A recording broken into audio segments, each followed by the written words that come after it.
पहला सवाल प्राची गुप्ता जी आपसे, सवाल यह है कि आखिर जो हम बच्चों को खिला रहे हैं वो सही खिला रहे हैं या गलत खिला रहे हैं? आपको लोगों को लगता है, क्या लगता है कि जो सामान आ रहा है वो सही आ रहा है या गलत आ रहा है?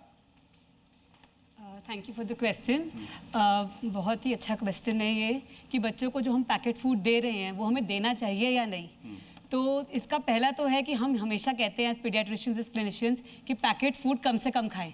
एक सेइंग है, longer the shelf life shorter the human life. तो ये सारे पैकेट फूड की एक्सपायरी डेट होती है, काफ़ी लंबी होती है। इसके अंदर they are loaded with sugars, with chemicals, with preservatives.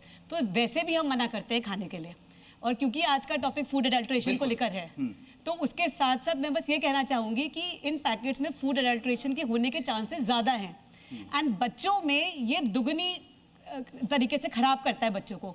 वो क्यों है? क्योंकि एक तो बच्चे, आप लोग बड़े हो रहे हैं, आपके ऑर्गन्स, आपके सिस्टम्स अभी बड़े हो रहे हैं, तो उसमें ऐसे में अगर हम कुछ केमिकल डाल दें जो हार्मफुल है, वो ज़्यादा नेगेटिव इफेक्ट लाएगा।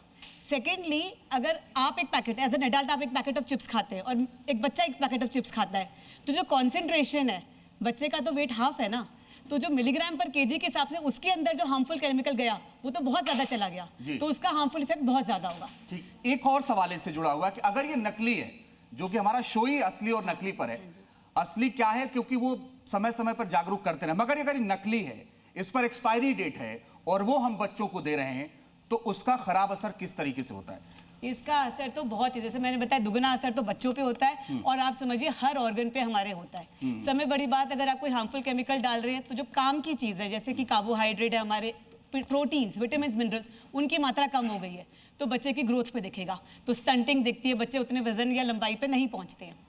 Growing brain, this is very very important. 5 साल तक दिमाग बढ़ रहा है, उस टाइम पे अगर ये सब खाएंगे तो कॉग्निटिव फंक्शन यानी कि आईक्यू पे भी फर्क पड़ता है, अटेंशन पे फर्क पड़ता है, फोकस इश्यूज आते हैं।